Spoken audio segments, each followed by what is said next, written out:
Greetings from our RBC studios here in Connecticut, California. I'm Ryder Bullock. Welcome to a busy Tuesday night of NBA basketball.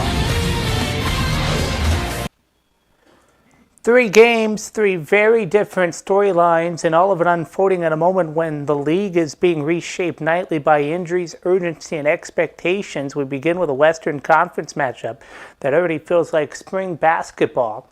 Then we head to Chicago, where momentum meets reality. And we close it in Denver, where depth, or lack thereof, will tell the story against one of the league's most demanding road tests.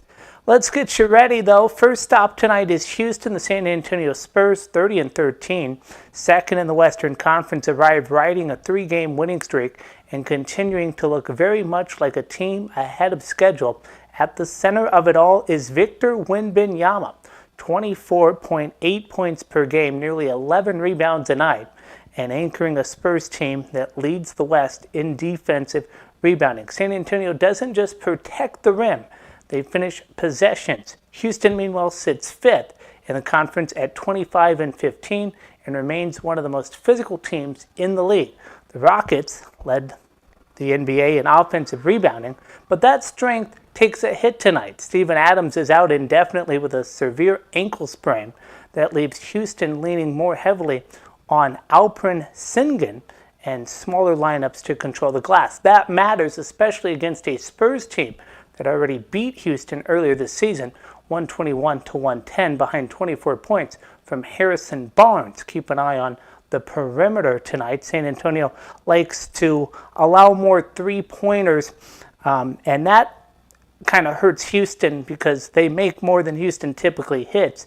And the Spurs themselves shoot it just well enough to stretch defenses when Wembanyama draws attention inside. Vegas favors Houston by 3.5. The matchup suggests something closer and something slower than that number might indicate. We're also keeping an eye on the Clippers and the Bulls in Chicago.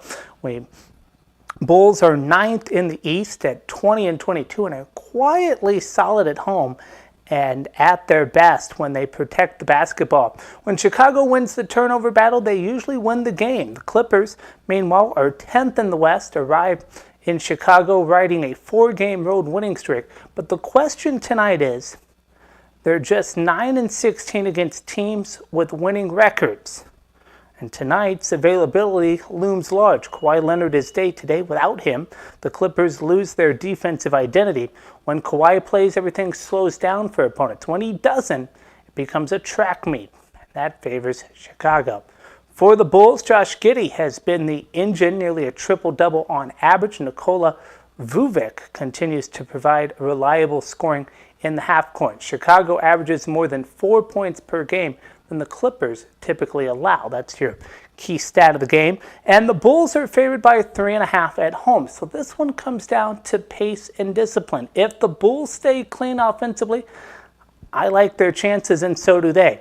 The Clippers force turnovers and control the tempo. The road streak survives. We'll also have later tonight the Lakers and the Nuggets in Denver. And it's a fascinating matchup. The Lakers, 6th in the West at 25-16, are trying to snap a 3-game road skid. They defend well, they shoot efficient, and tonight they lean heavily on the star power of LeBron James and Luka Doncic. But Denver is shorthanded severely.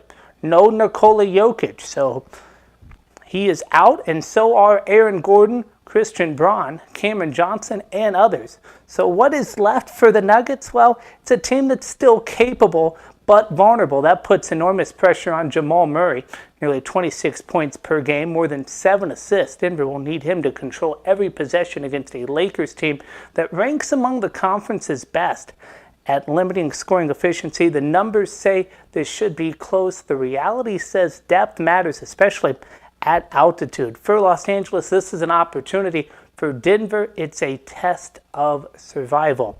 Tip-off just moments away, but first let's take you around the NBA tonight. In New York, Jalen Brunson called a players-only meeting after the Knicks were booed off their home floor. 9 losses in 11 games have turned urgency into accountability.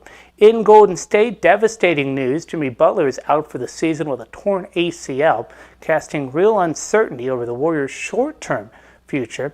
And for the first time in over 2 decades, LeBron James was not voted an All-Star starter. A reminder that even generational careers eventually meet transition points. 3 games, 3 windows into where the league is right now. Talent rising, margins thinning, and every night meaning just a little bit more. It's time for NBA Coast to Coast Tuesday. We will see you at halftime.